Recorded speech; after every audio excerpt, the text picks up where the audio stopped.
மாடுகளை இறைச்சிக்காக விற்பதற்கு மத்திய அரசு விதித்திருக்கும் தடையை அமல்படுத்த கர்நாடகா மற்றும் கேரள முதலமைச்சர்கள் மறுப்பு தெரிவித்துள்ளனர்.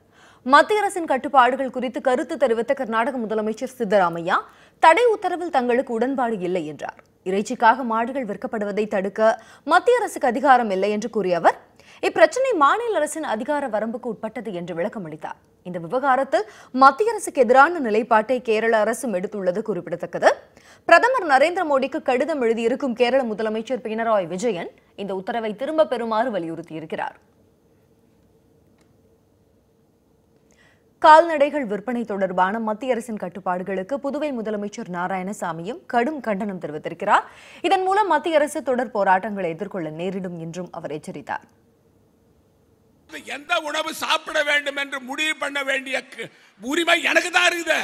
பிரதமர் கிடையாது, பாரதிய ஜனதா கட்சி கிடையாது, மத்தியில் இருக்கிற ஆட்சி கிடையாது. எந்த மதத்தை நான் கடைபிடிக்க வேண்டும் என்று முடிவு பண்ண வேண்டியது நான் தான். அவங்க முடிவு பண்ண வேண்டிய அவசியம் இல்லை. நீங்க இந்த மதத்தில் சேரு, அந்த மதத்தில் சேருன்னு சொல்றதுக்கு பாரதிய ஜனதா கட்சி இருக்கு, அதுக்கு அதிகாரம் கிடையாது. இறைச்சிக்காக மாடுகளை விற்பனை செய்ய மத்திய அரசு விதித்த தடையை கண்டித்து கோவை ரயில் நிலையத்தை முற்றுகையிட்டு எஸ்டிபிஐ கட்சியினர் ஆர்ப்பாட்டத்தில் ஈடுபட்டனர். கோவை ரயில் நிலையத்தை நோக்கி ஊர்வலமாக வந்த அவர்கள் காவல்துறையினர் அமைத்த தடுப்புகளை மீறி ரயில் நிலையத்திற்குள் நுழைய முற்பட்டனர். அப்போது காவல்துறையினரோடு தள்ளுமுள்ளி ஏற்பட்டது. அதைத் தொடர்ந்து போராட்டத்தில் ஈடுபட்ட 250க்கும் மேற்பட்டோரை போலீசார் கைது செய்தனர்.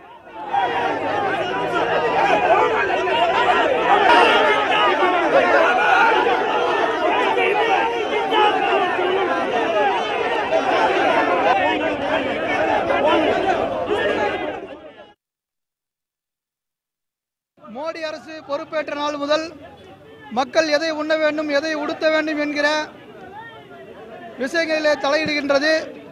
இது அரசியல் அமைப்பு சாசனம் 25வது பிரிவின்படி தனிமனித உரிமை சட்டத்திற்கு எதிரான ஒரு நிகழ்வாகும்.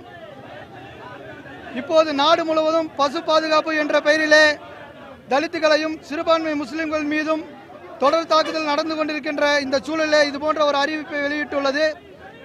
இது ஒட்டுமொத்த மக்களுடைய பாதுகாப்புக்கும் அச்சுறுத்தலாக உள்ளது.